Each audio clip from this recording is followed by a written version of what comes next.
Okay, let us start with next question.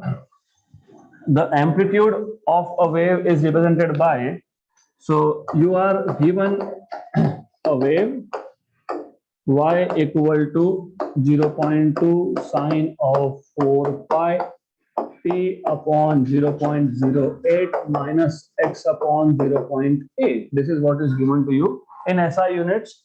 ये SI unit मतलब y is in meter, amplitude is in meter. You are supposed to find out frequency, wavelength and amplitude. तो आपको find करना है number 1 wavelength, number 2 frequency and number 3 amplitude.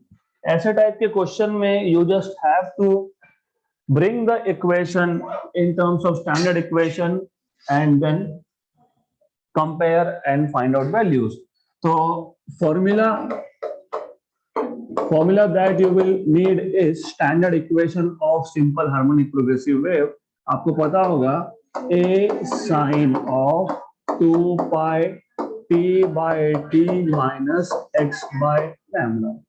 Right? Let us call this equation number 2 and ये तो equation number 1 है ही. So question is very simple. So we have been given y equal to 0.2 sine of 4 pi t upon 0.8 t upon 0.08 minus x upon 0.8. ये हमको दिया है, पहले इसको standard equation के फॉर्म में लाओ. So how to do this is simple. सिर्फ यहाँ पे 4 पाई है, यहाँ पे 2 पाई है, तो यहाँ पे आपको 2 पाई लाना पड़ेगा. That's all you are suppose to do. बहुत इजी क्वेश्चन है. तो y equal to 0.2 sine of 2 into 2 pi. So that is all. इतना ही आपको लिखना है, बाकी ऊपर का टर्म एज इट इज नीचे आएगा. And then what will you do is, इसके बाद क्या करोगे, ये जो एक्स्ट्रा 2 है, इस एक्स्ट्रा 2 को मल्टीप्लाई करोगे, अंदर ले जाओगे. तो therefore you will get y equal to 0.2 sine of 2 pi 2t upon 0.08 minus 2x upon 0.8. Now this is 1 जा, यहाँ पे ये 1 जा, ये 0.04 और ये 0.4, right? And then you will compare with equation number 2 standard equation. Comparing with standard equation, that is equation number 2, you get amplitude A as 0.2 meter. Metre क्यों? क्योंकि उन्होंने क्लियर कट बोला है that the equation is in SI unit. And if you compare ये capital T, तो ये आ गया आपका 0.04. तो कैपिटल T is 0.04 सेकेंड, मतलब 4 into 10 पावर -2 सेकेंड. आपको फ्रीक्वेंसी पूछा है, तो frequency 1 upon time period 1/4 into 10 power -2. 10 power -2 ऊपर जाएगा तो 100 हो जाएगा, तो 25. तो फ्रीक्वेंसी इज 25. तो you have A, you have N, और क्या पूछा था? वेवलेंथ. वेवलेंथ पूछा ना? Yes, wavelength. तो lambda is equal to, by comparison lambda is directly 0.4 metre. That's it. इतना ही क्वेश्चन है. स्टैंडर्ड इक्वेशन से कंपेयर करना है by bringing the given equation in standard form. Done. And 25 hertz. Do not forget frequency is in hertz, 25 per second.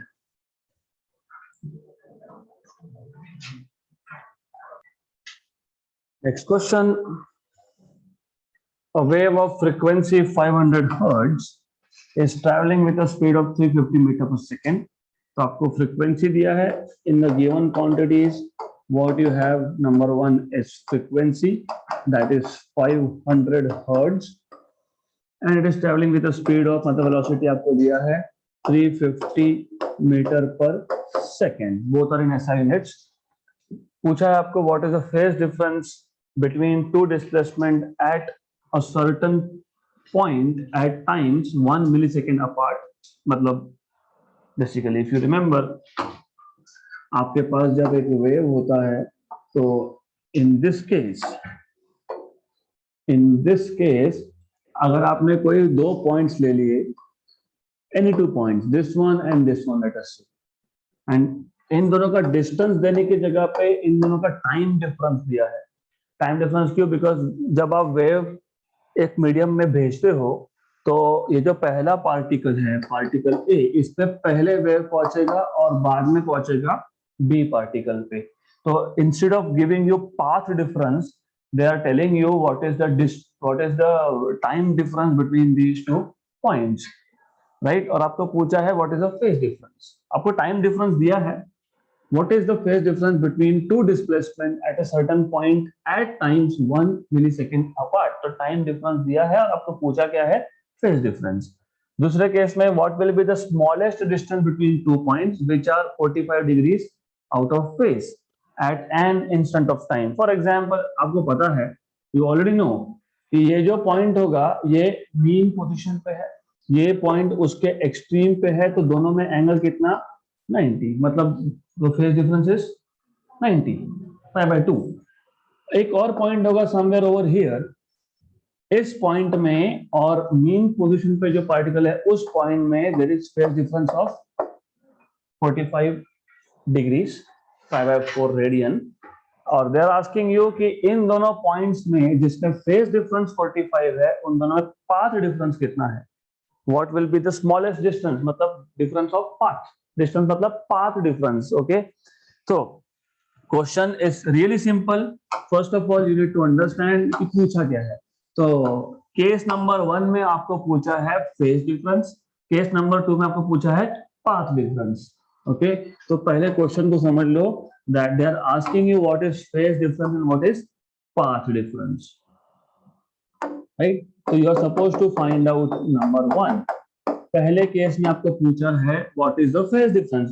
अगर आपको याद होगा, फेज डिफरेंस को हम डेल्टा फाई से डिनोट करते हैं, और डेल्टा फाई कब फाइंड करना है? व्हेन डेल्टा टी, मतलब time difference, is nothing but how much? 1 millisecond. तो 1 millisecond, and 1 millisecond is 10 power minus 3 seconds. So this is equal to 10 power minus 3 seconds. Number two, what will be the smallest distance between two points, मतलब delta x, when phase difference कितना दिया है आपको? Delta phi कितना दिया है? 45 degrees और पाई by 4 radian, right? Easy question है, सिर्फ क्या दिया है, क्या फाइंड करना है, ये पता लग गया तो formula you already know. You need to formulas.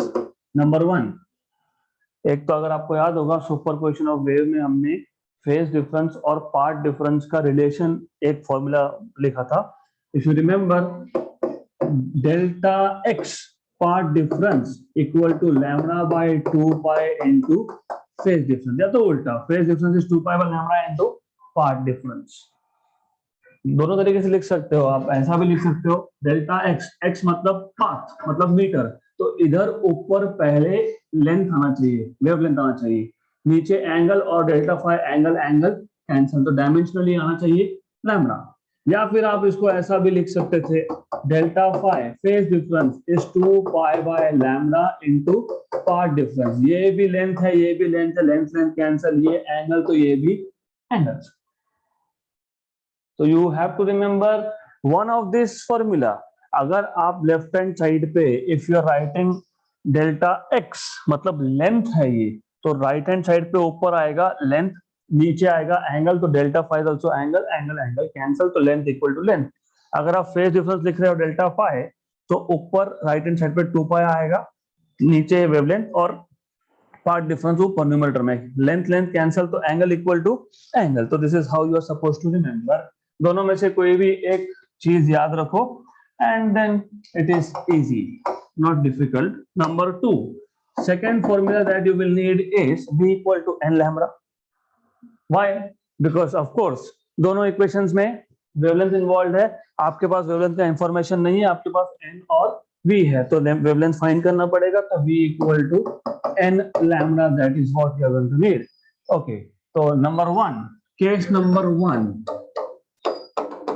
Number 1 में आपको सॉल्व करना पड़ेगा। First you are suppose to find out delta phi when delta T is 1 millisecond. तो सबसे पहले you are suppose to find out delta phi, phase difference, और phase difference का formula अभी अभी लिखा हमने, delta phi phase difference is 2 pi by lambda into path difference. Path difference मतलब distance, velocity is distance upon time, तो distance is velocity into time. So this is, you will get 2 pi by lambda velocity into time. Since you know distance is velocity into time, this is equal to 2 pi by lambda, velocity is n lambda t, right? Lambda lambda cancel, तो ये आपको मिल गया 2 pi n t. Do you know what is n? Yes, कितना दिया है? 500. Do you know what is time? 10 power minus 3. तो ये आ गया आपके पास 500, ये आ गया आपके पास 10 power minus 3. 500 into 2 is 1000, और ये 10 power minus 3 कैंसल, तो क्या बचा? सिर्फ पाई। तो phase difference is only pi, look, only pi, correct. अब case number 2, you are suppose to find out path difference. तो केस नंबर 2 में आपको पाथ डिफरेंस बोला है, डेल्टा एक्स बोला है, lambda by 2 pi into phase difference, और आपको फेज डिफरेंस सेकंड केस में कितना बताया है? पाई by 4। Cancel cancel, this is pi by 8, sorry lambda by 8, और लैम्डा बाय 8 तो लैम्डा यहां से मिल जाएगा, v equal to n lambda, तो lambda is equal to v by n, तो this is equal to v by 8 times of n। तो now simple, delta x equal to v कितना दिया है? 350, राइट, 350 है ना? Yes, 8 into 500, 8 into 500, yes correct. आगे अब इसको क्या करोगे? 500 इंटू 2 इज, अभी बताया आपने, 1000 into 4 is 2000 into 6 is correct, what is 8 5 40, this is 4000 basically. तो ये 350 अपॉन 4000 है, 4000 मतलब 4 इंटू 10 पावर 3। मैंने आपको एक बार बताया था, if you want to make your calculation simple, अगर नीचे 4 है तो ऊपर 100 लाओ, सिंपल। सबसे पहले तो इसको कैंसिल आउट कर देते हैं, तो दिस इज 35 बाय 400 मतलब 4 इंटू 10 पावर 2, राइट। तो ये 10 पावर 2 ऊपर जाके 10 पावर -2 होगा, तो इट इज 10 पावर -2। या तो आपको ऊपर नीचे 100 एडजस्ट करना तो करो, या तो 1/4 आपको पता होता है, what is 1/4? 0.25, 0.25 into 35 into 10 power -2 कितना आता है ये? या तो फिर 35 का 1/4 कितना होता है? What is half of 35? उसका half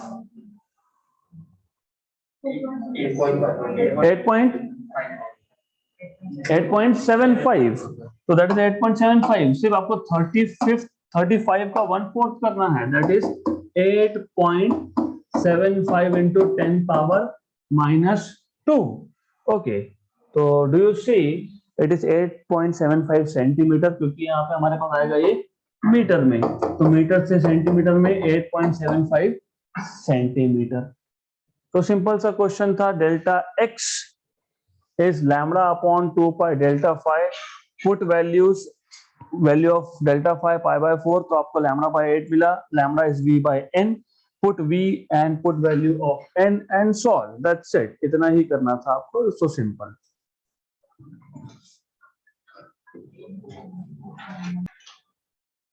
Next question. A sound wave in a certain fluid medium is reflected at an obstacle to form a standing wave. The distance between two successive nodes is 3.75 centimeter. If the velocity of sound is 1500 meter per second, find the frequency. Easy question है. First of all, आपको बोला है two sound, जैसे sound wave, एक sound wave जाएगा, वो reflect होके वापस आएगा, and then you have stationary wave formation. और आपको बोला है distance between two successive nodes is 3.75 centimetre. तो आपको पता है टू सक्सेसिव नोड्स में डिस्टेंस होता है लैम्डा बाय 2।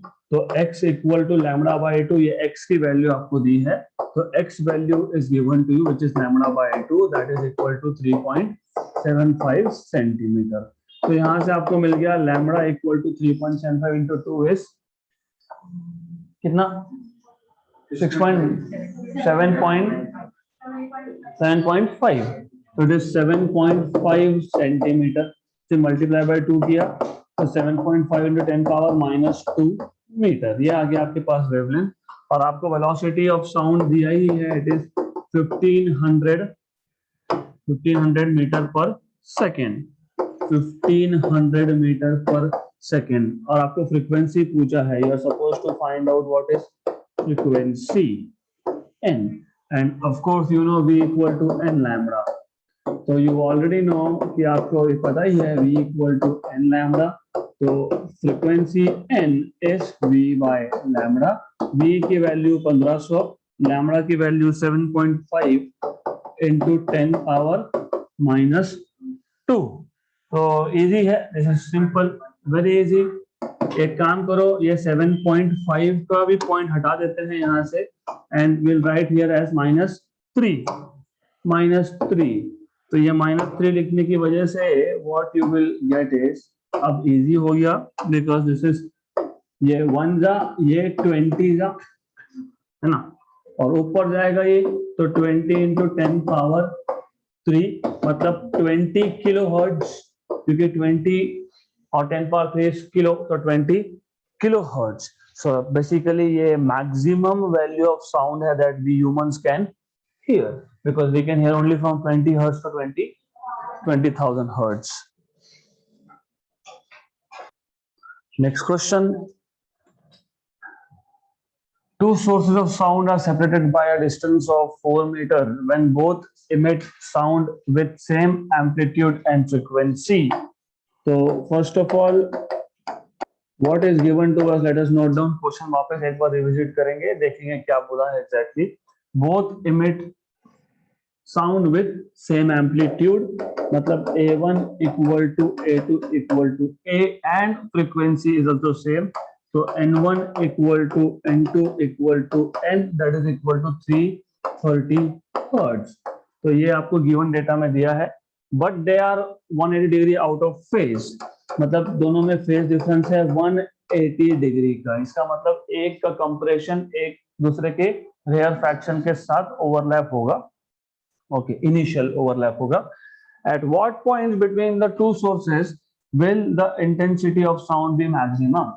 तो मैं एक बार वापस बता रहा हूं, आपके पास दो सोर्सेस है साउंड के which are at a distance of 4 metre apart, दोनों का amplitude same, frequency same, but they are out of phase by 180 degree, right. At what points between the two sources the intensity of sound will be maximum? तो इसके लिए थोड़ा सा आपको you will have to understand little bit, हम वैसे next chapter में देखने वाले हैं, बट अभी ये क्वेश्चन आ गया तो अभी देख लेते हैं। इसका कंपैरिजन हम लाइट के साथ करके चलेंगे। लाइट मतलब electromagnetic radiation of the visible range 4000 से 7000 एंगस्ट्रॉम जो आप देख सकते हो। देन मान लो ये एक स्क्रीन है, it's not really for sound, you can not see, you hear, but सिर्फ कंपैरिजन बोल रहा हूं मैं आपको। मान लो ये स्क्रीन है, just compare, and you have a source of sound, let's take one source of sound here। तो एक source of sound यहाँ पे है, और आप इसको source of light भी मान सकते हो, temporarily you can take it as source of light also।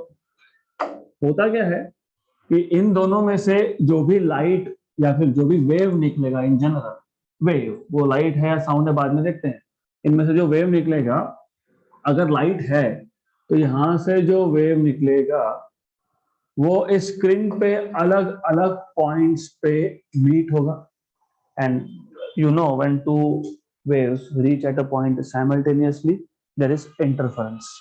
अगर कंस्ट्रक्टिव इंटरफेरेंस हुआ तो ब्राइट पॉइंट, और अगर डिस्ट्रक्टिव हुआ तो डार्क पॉइंट। और कंस्ट्रक्टिव का कंडीशन ये था for constructive interference to happen, you remember कि crest and crest should match, trough and trough should match, overlap मतलब बेसिकली। ऑलराइट, तो बेसिकली ये जो स्क्रीन है, इस स्क्रीन पे कौन से पॉइंट पे कंस्ट्रक्टिव इंटरफेरेंस होगा, कौन से पॉइंट पे डिस्ट्रक्टिव इंटरफेरेंस होगा, ये डिपेंड करता है पाथ डिफरेंस पे। जैसे कि ये जो पॉइंट है central point, O point, normally हमारा एक्सपेक्टेशन ये होता है कि इस ओ पॉइंट पे कंस्ट्रक्टिव इंटरफेरेंस होगा। क्यों? क्योंकि जो भी लाइट पहले सोर्स से निकला या दूसरे सोर्स से निकला, उन दोनों लाइट ने सेम डिस्टेंस ट्रेवल किया है टू रीच पॉइंट ओ। अगर आपको याद होगा, कंस्ट्रक्टिव इंटरफेरेंस का ये भी एक कंडीशन था कि path difference between the to wave should be zero. Path difference should B zero. अगर नहीं याद है तो याद दिला देता हूं। अभी अभी आपने लिखा path difference is lambda upon 2 pi times of phase difference. आपको याद होगा कंस्ट्रक्टिव के लिए फेज डिफरेंस या तो 0 या 2 पाई या 4 पाई या 6 pi, in general n to n pi. In general if you remember, constructive होने के लिए it should be 2n pi. Cancel और कैंसिल कैंसिल, मतलब path difference should be n lambda, n की वैल्यू 0, तो पाथ डिफरेंस 0। मतलब path difference 0 मतलब S1 से जो वेव आया है उसने और S2 से जो वेव आया उसने सेम डिस्टेंस ट्रेवल किया है। सेंटर पे तो होता ही है ना, सेंटर पॉइंट पे दोनों waves they must travel same distance to reach centre, correct. तो सेंटर नॉर्मली ब्राइटेस्ट होता है, इट अपीयर्स ब्राइटेस्ट नॉर्मली। वो कब? जब दोनों वेव्स में इनिशियल फेज डिफरेंस 0 हो। वो कब? जब पहले वेव का क्रेस्ट और दूसरे वेव का क्रेस्ट शुरू से ही they are in phase, they are not out of phase, they are in phase. तो उस केस में सेंट्रल पॉइंट हमेशा ब्राइट होता है। बट हमारे यहाँ पे क्वेश्चन में बोला है कि शुरू में ही they have phase difference of 180। मतलब एक का क्रेस्ट दूसरे के ट्रफ के साथ मैच हो रहा है। मतलब इसका ये कि एक वेव का क्रेस्ट ओ पॉइंट पे है, दूसरे का ओ डैश पॉइंट पे है, सम पॉइंट, राइट। ओके, तो सबसे पहले अब इसको साउंड में लाएंगे, साउंड के टर्म्स में लाएंगे। साउंड के टर्म्स में बोलने गए तो compression of one is not overlapping with compression of other, compression is overlapping with rarefaction, correct. मतलब सेंटर पे तो आपको मैक्सिमम साउंड सुनाई दे नहीं सकता, राइट। तो अब if you remember correctly, node मैंने बताया था, node is like compression and antinode is like rarefaction, correct, right. तो अगर आपको कंस्ट्रक्टिव इंटरफेरेंस चाहिए साउंड का, मतलब आपको नोड और एंटी नोड को करवाना पड़ेगा ओवरलैप। मैं वापस रिपीट करूंगा बट पे अटेंशन। तो कंडीशन फॉर, सी मैं वापस बताता हूं, थोड़ा सा कंफ्यूजिंग केस है बट इंटरेस्टिंग है। अगर हमारे पास दो साउंड वेव्स है या दो वेव्स है, they can be sound wave, they can be electromagnetic wave, जो भी होगा। यहाँ पे स्क्रीन, अगर लाइट है तो स्क्रीन होगा, क्योंकि लाइट है तो you will see interference pattern. अगर साउंड है तो यू विल हियर, तो यहाँ पे ऑब्जर्वर होंगे, तो all the observers are sitting here. अब इशू ये है कि नॉर्मली लाउड साउंड या फिर ब्राइटेस्ट पॉइंट कब दिखता है? जब कंस्ट्रक्टिव इंटरफेरेंस हो। कंस्ट्रक्टिव इंटरफेरेंस कब होता है? जब path difference between the two waves is 0, but under a condition कि शुरू से दोनों वेव में फेज डिफरेंस नहीं था। जब दोनों वेव शुरू हुए, अगर लाइट है तो दोनों का क्रेस्ट एक साथ इमिट हुआ है, दोनों का ट्रफ एक साथ इमिट हुआ है। अगर साउंड है तो दोनों का कंप्रेशन एक साथ इमिट हुआ है, दोनों का रेयरफैक्शन एक साथ इमिट हुआ है। ऐसे जब दो वेव्स हो और अगर वो दो वेव ने सेम डिस्टेंस ट्रेवल किया एक पॉइंट पे पहुंचने के लिए, तो वो पॉइंट पे या तो लाउड साउंड सुनाई देगा अगर साउंड वेव है तो, या फिर ब्राइटेस्ट दिखेगा अगर वहां पे लाइट है तो। गुड। तो centre is normally a point of constructive interference, that is what I am telling you, normally, right. पर यहाँ पे शुरू से क्या बोला है, एक का क्रेस्ट दूसरे का ट्रफ, एक का कंप्रेशन दूसरे का रेयरफैक्शन, क्योंकि फेज डिफरेंस कितना था 180। एक बात समझ लो, पहले वेव का अगर इस पॉइंट पे, पहले वेव का अगर इस पॉइंट पे कंप्रेशन है C1 और उसी का रेयरफैक्शन है एट सम पॉइंट, दूसरे वेव का यहां पे होगा रेयरफैक्शन, क्योंकि 180 डिग्री आउट ऑफ फेस, एक का कंप्रेशन दूसरे के रेयरफैक्शन के साथ ओवरलैप होना, यहां पे आएगा दूसरे का कंप्रेशन, राइट। मतलब सेंटर पे तो डिस्ट्रक्टिव हो रहा है, बराबर, ओके। तो कंस्ट्रक्टिव मतलब लाउड साउंड कब कब आएगा, वो तब आएगा जब भी आप पहली वेव का कंप्रेशन दूसरे के साथ ओवरलैप करो, राइट। मतलब पहले वेव के कंप्रेशन को उसके रेयर फ्रैक्शन की जगह पे लेके जाओ, पहले वेव के कंप्रेशन को दूसरे वेव के कंप्रेशन के साथ ओवरलैप करना है। मतलब पहले वेव का कंप्रेशन दूसरे वेव के कंप्रेशन के साथ कब ओवरलैप होगा, जब पहले वेव का कंप्रेशन पहले ही वेव के रेयर फ्रैक्शन पे लाना पड़ेगा, right. What is the distance between compression and rarefaction, node and antinode में डिस्टेंस कितना होता है, λ/4। Very good, excellent. तो पहला लाउड साउंड मिलेगा λ/4 पे, very good. So that is why I was telling you कि याद रखना stationary wave formation, this is really really really important. तो पहले केस में इतना शिफ्ट करना पड़ेगा, उसके बाद हमेशा कितना शिफ्ट करना पड़ेगा, λ/2। पहला शिफ्ट λ/4 से होना चाहिए, उसके बाद हर बार λ/2 से शिफ्ट करोगे तो कंडीशन सेटिस्फाई होगी। अभी भी नहीं समझा तो इंटरफेरेंस मैंने आपको बताया था, मैं और एक बार बता देता हूं। इंटरफेरेंस का मैंने वेव्स ड्रॉ करके बताया था आपको, एंड आई टोल्ड यू कि अगर आपको, इफ यू रिमेंबर, ये था आपका पहला wave, then you have second wave, और आप as you can see crest of one is overlapping with trough of another। तो ये है case, correct.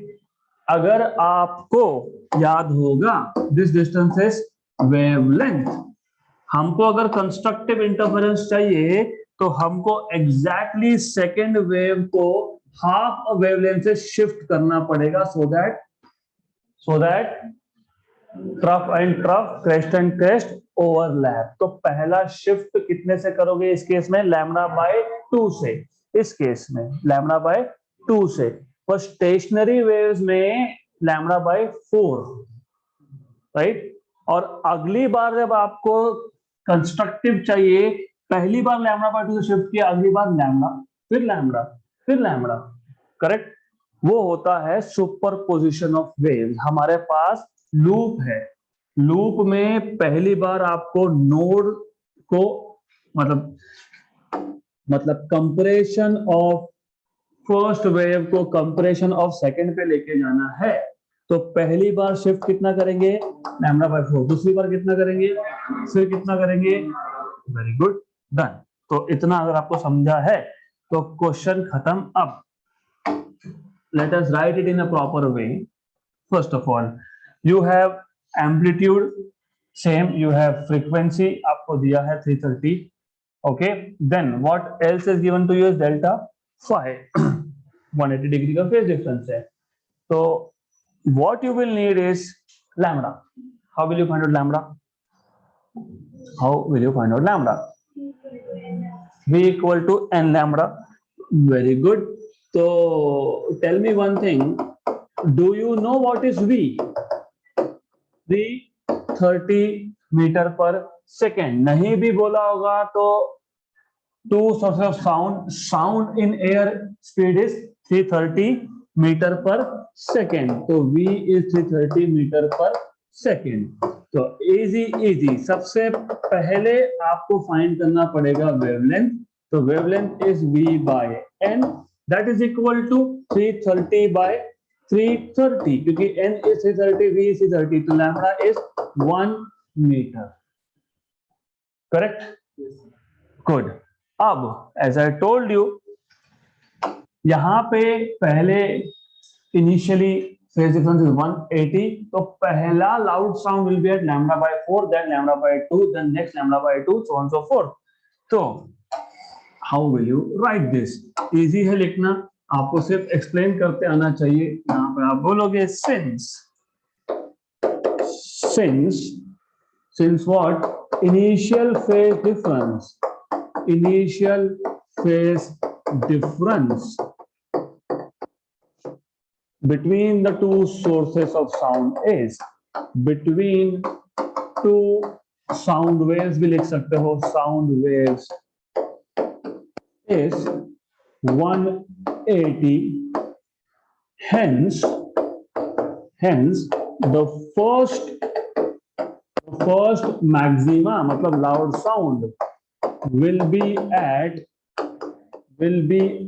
lambda by 4. Then next maxima will be at, कहाँ मिलेगा? lambda by 4 plus lambda by 2, which is equal to 3 lambda by 4. Then उसके बाद कब मिलेगा? इसमें प्लस लैम्बडा बाय 2 करोगे तो lambda by 2 plus 3 lambda by 4. How much is this? 5 lambda by 4, right? And then 7 lambda by 4 and then 9 lambda by 4. तो therefore maxima will be at lambda by 4, 3 lambda by 4, 5 lambda by 4, 7 lambda by 4 and so on so forth. अब एक काम करो ना, lambda by 4 पहले ही find कर लो और पहला मिलेगा ही 1. lambda is 1. what is 1 by 4? 0.25. so that is 0.25 और lambda by 4 is 0.25 into 3 is 0.75. 1.25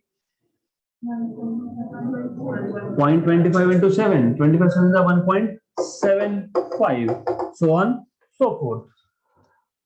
0.25, 0.75, 1.25, 1.75 from the point at the center. So that's it. All right. So if you see, ये answer में plus minus क्यों आया? Because ये जो distances है, as I told you हम लोग सेंटर से मेजर कर रहे हैं. हम सेंटर से ऊपर मेजर करेंगे तो भी लाउड साउंड आएगा और नीचे करोगे तो भी लाउड साउंड होगा उस सेम डिस्टेंसेस पे. तो सिर्फ सेंटर के पॉजिटिव साइड नहीं, नेगेटिव साइड भी वो होने वाला है, सेम कंडीशन सेटिस्फाई होगी. तो प्लस माइनस लैम्बडा बाय 4, यहाँ प्लस माइनस आएगा, यहाँ पे भी प्लस माइनस आएगा, यहाँ पे भी प्लस माइनस आएगा. तो प्लस मतलब ऊपर के साइड और माइनस मतलब नीचे के side. So that is what means.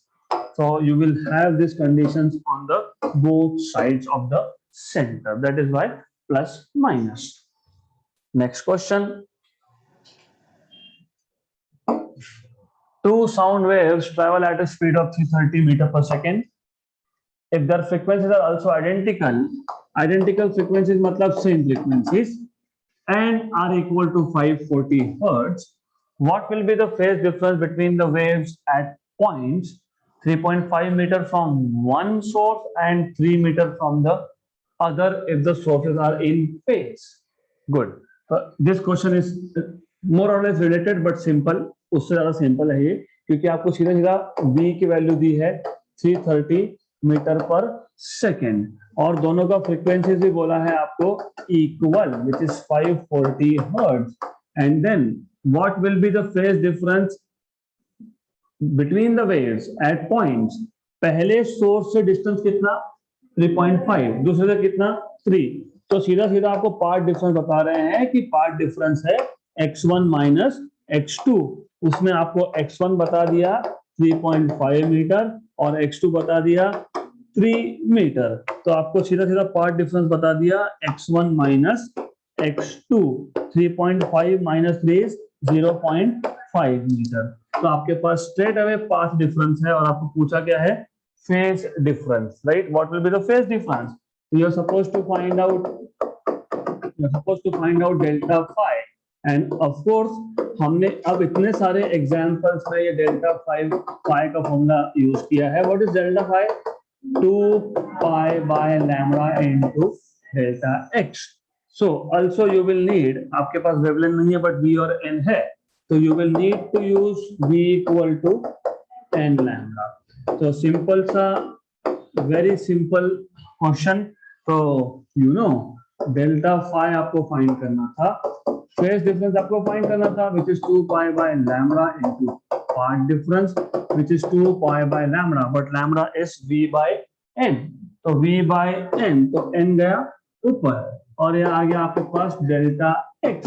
2 pi frequency 540, this is 330 और this is 0.5, 0.5 into 2 is 1, मतलब 540 पाई अपॉन 330। अब एक काम करो, just to make calculation simple, एक काम करते हैं, ये और ये हटा देते हैं। आगे ऐसा है कि पाई की वैल्यू आप सब्स्टिट्यूट करो 22/7। क्यों? क्योंकि इजी, राइट, करेक्ट। 1 जा 18 जा, right, 18 to 36/7, 5 point something, yes, तो 5 point something आना चाहिए। ओके, अब आपको आंसर जो दिया है इस केस में, it is not in terms of number but it is in terms of pi, तो कोई फर्क नहीं पड़ता है। अगर आपको पाई के टर्म्स में करना है तो 1.64 पाई आएगा, दैट्स इट, क्योंकि ऊपर 54 नीचे 33, तो 54/33 इज 1.64, तो वैसा करो, या फिर नंबर में लिखोगे तो भी चलेगा, 5 point something is also okay.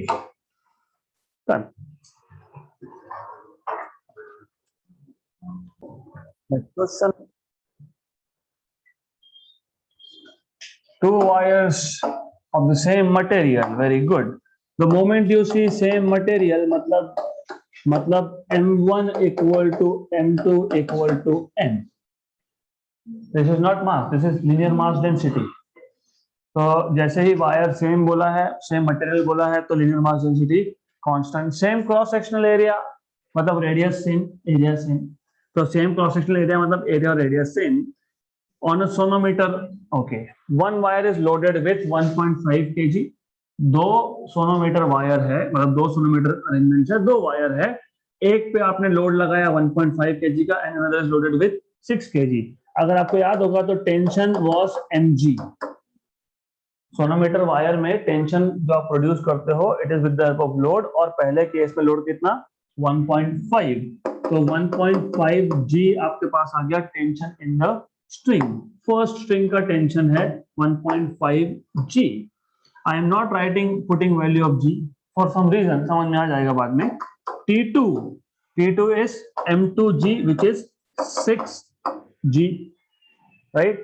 The vibrating length of the first wire is 60 centimeter, so L1 is 60 centimeter which is 0.6 meter। Normally हम वाइब्रेटिंग लेंथ सेंटीमीटर में ही निकालते हैं, तो let us keep it in centimetre. आगे बोला है and it's fundamental frequency of vibration is same as that of second wire, मतलब दोनों का fundamental frequency of vibration is the same, n1 equal to n2 equal to n. This is what you need to know. आपके पास ये data है, this is the data that you have. Good. आगे आगे आपको पूछा है calculate the vibrating length of the other wire. तो आपको बोला है कि दोनों वायर सेम मटेरियल के हैं, मतलब mass per unit length is the same, m is same, linear mass density. पहले वायर के केस में लोड कितना 1.5 kg, टेंशन कितना m1g, मतलब 1.5 into g, और सेकंड केस में 6g। Length of the first wire is 60 centimeter and fundamental frequencies are also the same, and you are supposed to find out what is length of second wire, मतलब you are supposed to find out L2 formula. You should know कि in case of string, fundamental frequency is 1/12 root of T by M. यहाँ पे if you notice, ये जो formula हमारे पास है, if you notice इसमें क्या क्या कांस्टेंट है, n कांस्टेंट है, m कांस्टेंट है, और आपको लेंथ फाइंड करना है सेकेंड वायर का गिवन फर्स्ट वायर का लेंथ, एंड आल्सो टेंशन दोनों केस का पता है। तो from here what you can say is, आप यहां से आप ऐसा कर सकते हो, you can write this formula as L equal to 1/2n, सिर्फ n को वहां L को यहां शिफ्ट किया, root of T by M। फिर आप बोल सकते हो कि n और m कांस्टेंट है, since n and m are constants, therefore you can say length is directly proportional to root of t। या तो ऐसा भी लिख सकते थे फ्रॉम लॉ ऑफ लेंथ, है ना?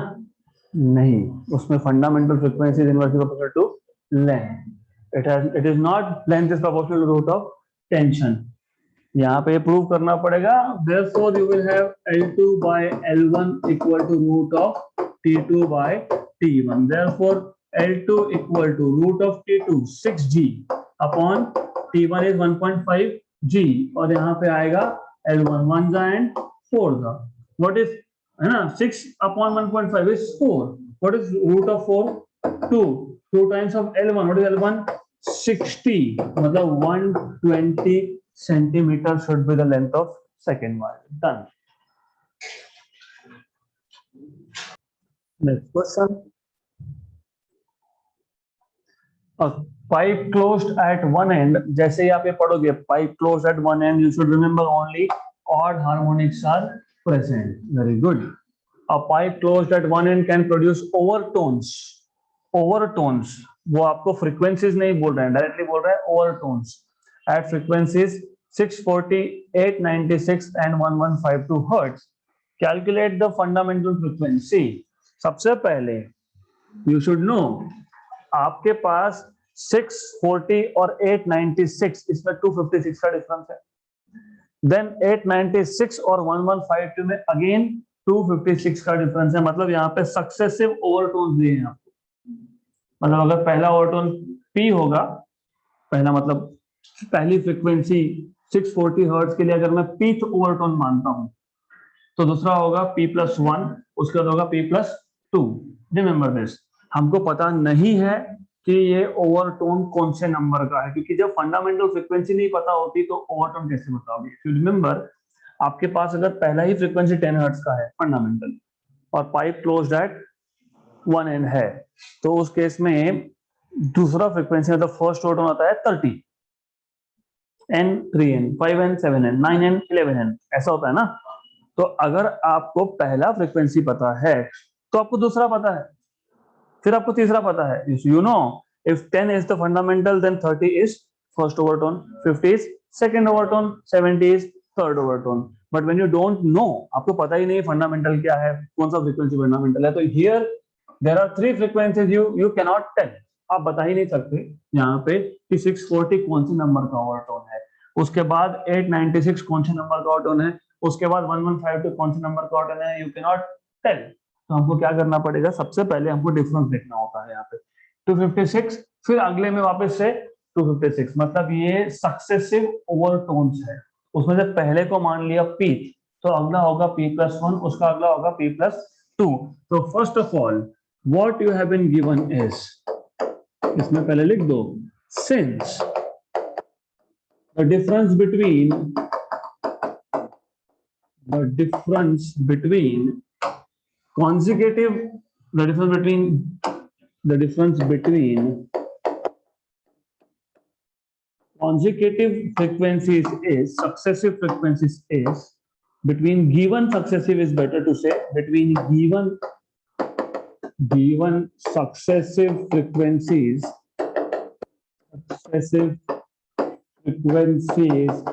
is बता देना वहां पे 896 minus 640 that is 256 hertz और यहाँ पे भी 1152 minus 896 is again 256 hertz. Therefore we have what we have is consecutive मतलब successive. So we have successive overtones, right? Let NP equal to पहला कौन सा है 640 hertz. Therefore NP plus 1 will be 896 hertz and NP plus 1 that is P plus 2 is nothing but 1152 hertz. Okay, good. तो अब ये इतना आपको given है. हमें अगर फंडामेंटल फ्रीक्वेंसी चाहिए तो पहले हमको P की वैल्यू फाइंड करनी पड़ेगी और आप बोलोगे of course what you want to find is fundamental, so you are supposed to find out what is fundamental frequency n. What formula you must know is, do you remember pth overtone का formula in 2p plus 1 n, क्योंकि first then third then fifth then seven 2p plus 1 n. एक formula से काम चलेगा नहीं. चलेगा क्या काम? चलेगा? Yes no no why not? ठीक है, देखते हैं.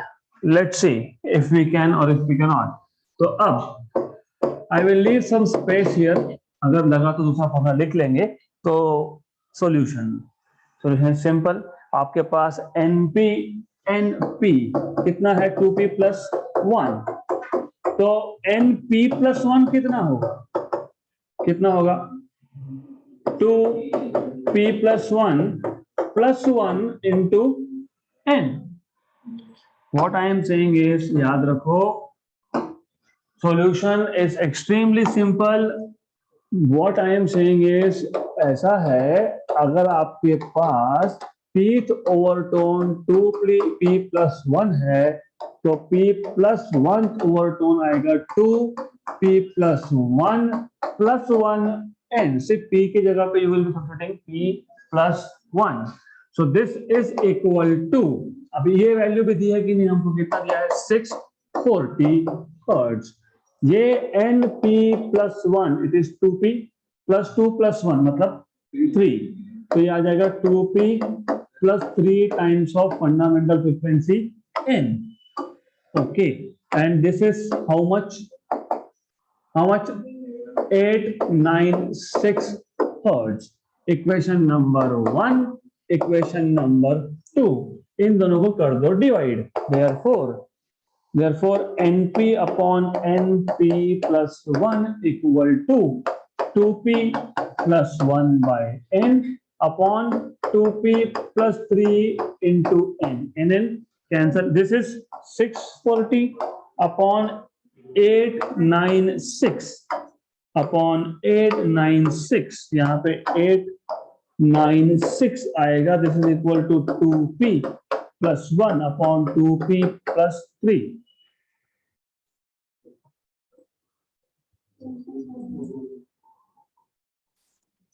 What is 645, 896? This is what you're supposed to do.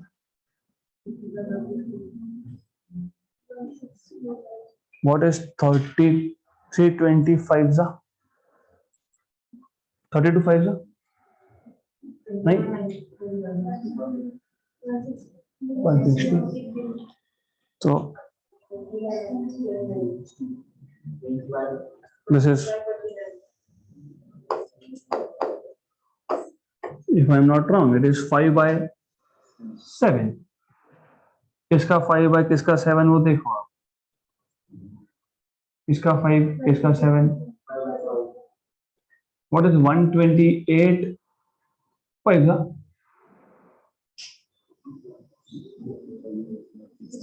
640. 128 5 जा, what is 128 7 जा 896, क्योंकि हमको तो पता ही है डिफरेंस दोनों में 256 है. ओके, तो 5/7. तो this is of course 5/7. 5/7 equal to 2p plus 1 upon 2p plus 3. Cross multiply 2p और ये 10. 10p plus 15. 14p plus 7. ये आ गया आपके पास 14p minus 10p is 4p. इसको वहां शिफ्ट किया, इसको यहाँ 8. तो p equal to 2. Correct, p equal to 2. तो जो पहला फ्रीक्वेंसी था वो सेकेंड ओवरटोन था, क्योंकि p equal to 2 आया, right. therefore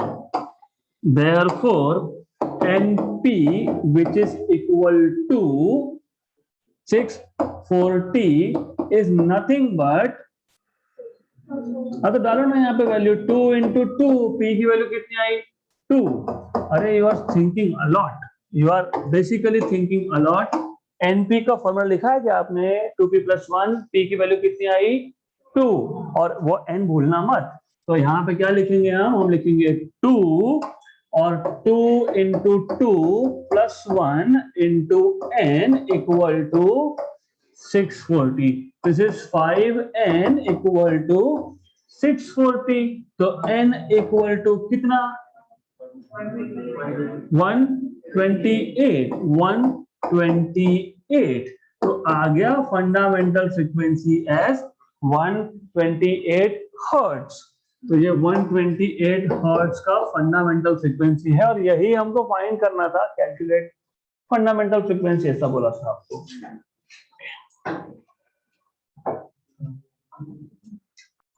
next question. A standing wave, मतलब stationary wave, is produced in a tube open at both the ends. The fundamental frequency is 300 hertz. What is the length of the tube? Simple question. Length of the tube. याद रखना, length of the tube पूछा है आपसे. So first of all, what is given to you is number 1 fundamental frequency, that is 300 hertz. Number 2 speed of sound. V is 340 meter per second. You are supposed to find out length of the tube. वैसे तो आपको capital L find करना है, capital L small l plus end correction, but because you do not have any information about inner diameter, तो end correction तो आप find कर नहीं सकते हो. इसके लिए यहाँ पे assume small l is equal to capital L. तो जिस केस में नॉर्मली यहाँ पे मैं आपको वापस बता रहा हूँ, यहाँ पे लेंथ ऑफ द ट्यूब मतलब आपको स्मॉल एल फाइंड करना है, पर जो फंडामेंटल फ्रीक्वेंसी का फॉर्मूला होता है उसमें कैपिटल एल आता है, which is including the end correction.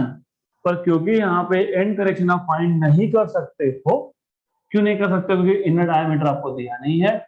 तो यहाँ पे हमको एंड करेक्शन को कंप्लीटली निग्लेक्ट करना पड़ेगा. You have to neglect, there is no way out.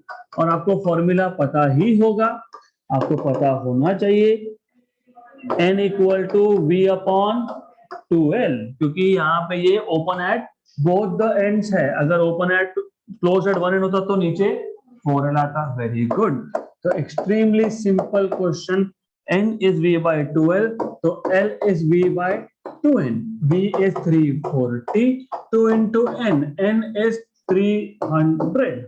इसको सॉल्व करो, you will gate length of the tube. Simple है, एक्सट्रीमली सिंपल. एक तो गया, then this is 15 का, this is 17 का, नीचे वापस से 30 है. 17 by 30, 17 by 30, उसमें से भी एक जीरो आप ऊपर भेज ही सकते हो, तो 10 पावर -1 कर सकते हो। 17/30, 5 point something something, right? This is 5 point something something, which is actually 5 point।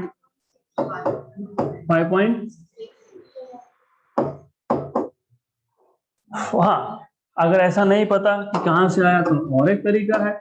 ये 30 का जो 10 है, मतलब मैंने क्या किया, मैंने ऐसा किया, इसको ऊपर भेज दिया, तो ये आ जाएगा आपका 17, और ये 10 पावर -1, और 1/3 is 0.3333, right? So this is what you can do. What is 17 into 3.3? What is 17 3 51? Okay, 51। मैं 33.33 पूछ रहा हूँ आपको। 561 के आसपास, something like that.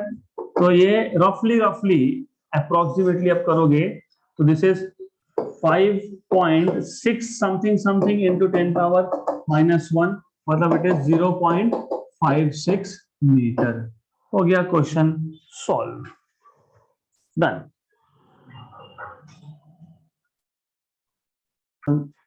Next question, find the fundamental first overtone and second overtone frequencies of a pipe open at both the ends. Very good. Why? Because it is simple to do this for, I mean, of course it is simple for both, but for a pipe open at both the ends, you have n, 2, n, 3, n, 4, n, 5, n, 6, n. So easy है। Fundamental frequency is n, then 2n, then 3n। तो आपको n find करना है, multiply by 2 और multiply by 3 करना है, और आपको पाइप का लेंथ दिया हुआ है 25 सेंटीमीटर, और speed of sound in air is 330 metre per second. So what is given to us is number 1, you have been given pipe length, है ना? Find the fundamental first order and second order frequencies of a pipe open at both the ends of length। मतलब pipe length is 25 centimeter, that is 25 into 10 power -2 meter। All right, then speed of sound in air is 330 meter per second। You are supposed to find out number 1 n, then you are supposed to find out first overtone, that is 2n। तो आपको n, फिर first overtone आपको पता है, इस case में 2n आता है। आप चाहो तो वो फॉर्मूला भी लिख सकते हो p + 1n, but doesn't matter because you already no, पता है तो फिर वो फॉर्मूला हम लोग नहीं लिखेंगे। तो n, 2n, 3n आपको फाइंड करना है, और of course formula you should know for n, what is n? v/2l, simple। तो easy question है, you have n equal to v/2l। what is v? V is 330। what is 2 into l? 25 into 10 power -2, ये जाएगा ऊपर, तो 330/2 into 25, इसको 50 बना लो, this is 50, this is 50, ये 50 है, और ये ऊपर जाके 100 हो गया, 1 जा एंड 4 जा ना, 2 जा। Very good. तो दिस इज 660 हर्ट्ज। ये आ गया आपके पास फंडामेंटल। उसके बाद का जो पहला फ्रीक्वेंसी है, first overtone, that is 2 times of 660। How much is 2 times of 660? 1320 hertz। what is second overtone? 166 3 था, सिंपल है, 198 1980 hertz। Done, simple question.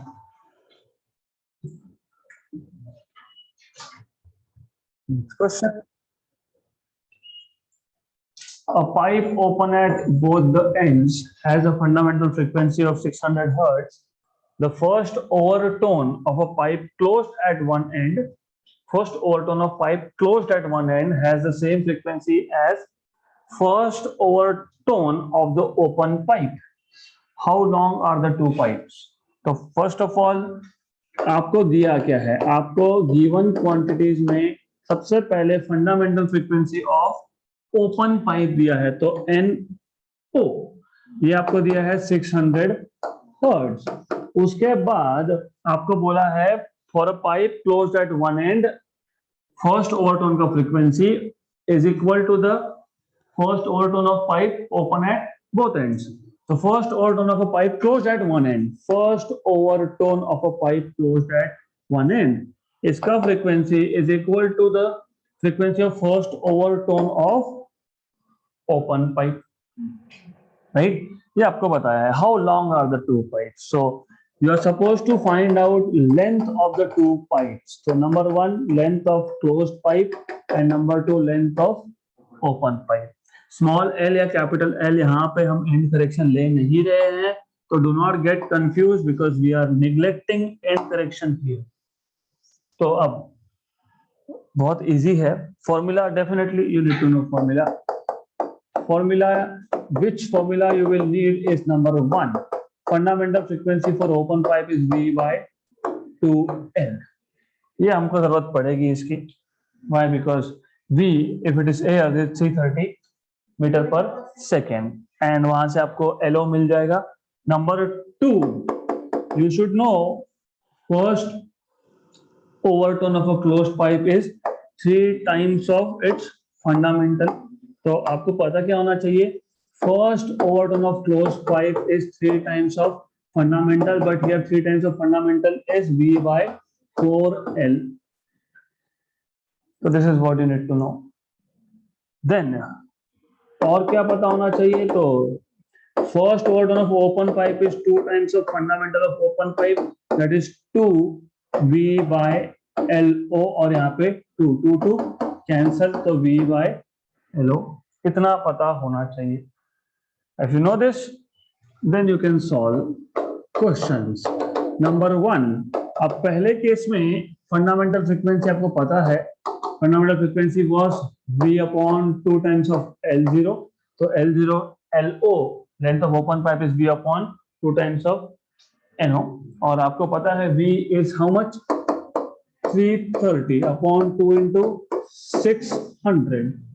ये तो एक एक गया, ये फैक्टर ऑफ 3 है 11, दिस इज 20, तो 11 upon 20 into 2 मतलब 4, और जो 10 था वो ऊपर जाके 10 पावर माइनस 1, ये 1/4 इज 0.25, या फिर 11/4 डायरेक्टली कर लो। 11/2 इज 5.5, 5.5 का हाफ इज 2.75, तो ये 2.75 इंटू 10 पावर माइनस 1, तो ये आपको मिल जाएगा लेंथ ऑफ ओपन पाइप, आपको मिल जाएगा 0.275 मीटर, विच इज अगर सेंटीमीटर में कन्वर्ट करना चाहो तो 27.5 centimeter. If you want to convert it to centimeter, then it is 27.5 centimeter.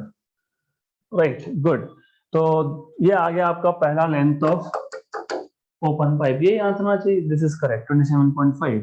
तो ये आ गया आपके पास लेंथ ऑफ ओपन पाइप। अब लेंथ ऑफ क्लोज पाइप के लिए ये कंडीशन आप यूज करोगे, first overtone of close equal to first overtone of open, but for first overtone of close is 3V by 4LC, है ना, 3V by 4LC, this is V by LO, V by LO, VV गया, LC आपको find करना था, you are supposed to find out LC, so LC length of closed pipe is 3/4 of L open, 3/4 of L open, तो 3/4 of L open, L open कितना है 27.5 centimetre, 27.5 centimetre, तो अभी 3/4 is of course 0.75, 27.5 का 0.75, या तो फिर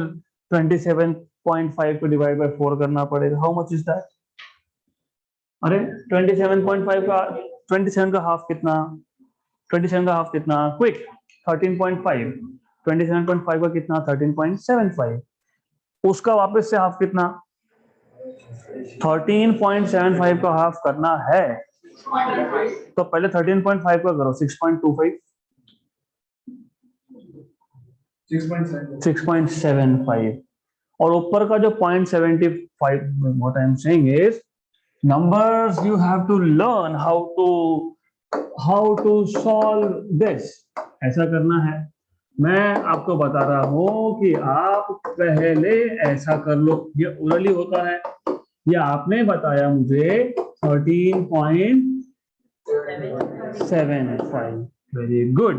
अब मैं आपको बता रहा हूं कि 13.75 का हाफ करना है ना, तो पहले 13.5 का हाफ करो और 0.75 का, या तो फिर बेसिकली 0.25 का. ऐसा भी कर सकते हो, ऐसा भी कर सकते हो. इसका हाफ कितना? 6.75. अगर ये भी आपको डिफिकल्ट जाता है, तो अगर ये डिफिकल्ट जाता है तो 13 का हाफ करो और 0.75 का हाफ करो. This is 6.5. This is 0.375. तो 6.5 में 0.375 ऐड करोगे तो 6.875. Yes? Okay, yes, good. So it is 6.875. So this much is 6.875 centimeter. अब multiply by 3. 6 3 18. पता है 0.875 को 3 times करोगे तो कितना होता है?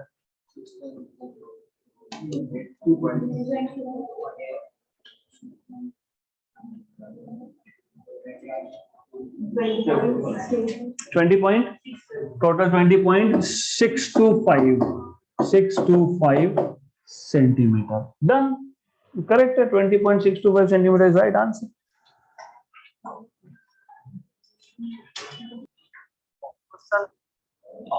Right. Before we go to next question, I will remove this. Next question: a string 1 meter long is fixed at one end. The other end is moved up and down with frequency of 15 hertz. आपको याद होगा string एक and पे बांध के second and से आप wave भेजते हो, प्रोपोगेट करते हो. Due to this, a stationary wave with 4 complete loops gets produced on the string. Find the speed of progressive wave which produces the stationary wave. Hint: remember, the moving end is an antinode. Okay. Anyways, we don't care if it is antinode or not. कोई फर्क नहीं पड़ता. हमें find क्या करना है? हमें find करना है स्पीड. हमें क्या बताया है? फ्रीक्वेंसी. कितना फ्रीक्वेंसी? 15 हर्ट्ज का फ्रीक्वेंसी. कितने लूप बने? 4 loop. So you have 4 loops and you are supposed to find out speed. तो 4 loops, you have speed, and anything else is given to us? No. 1 meter length. Very good, because we will need length of the string. Length आपको दिया है 1 metre. आपको ये पता होना चाहिए कि 4 लूप ये 1 मीटर में बनेंगे. मतलब diagram is something that you should never forget, because if you ये भूले तो गए. और आपको 4 लूप मतलब कितने नोट्स? 5. और कितने एंटी? 4. तो 1 और 2 यहाँ पे, बाकी 3. 1 goes here, another goes somewhere over here. 3 ना बाकी. तो बाकी ये 3, 1 goes here, other goes here, और एक बचेगा वो somewhere over here. तो ठीक है. तो you will have 4 loops.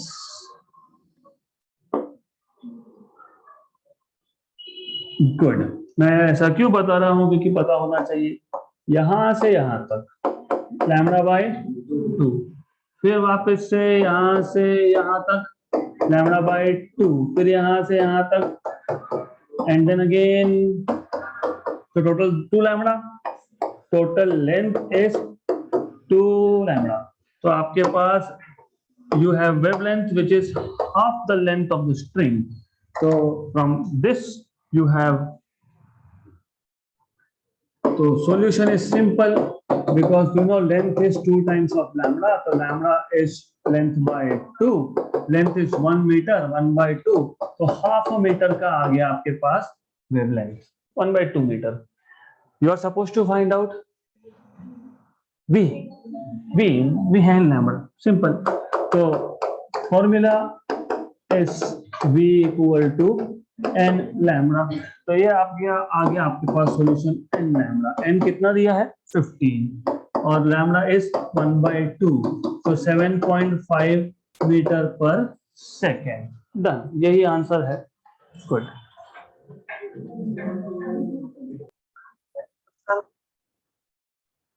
Simple question.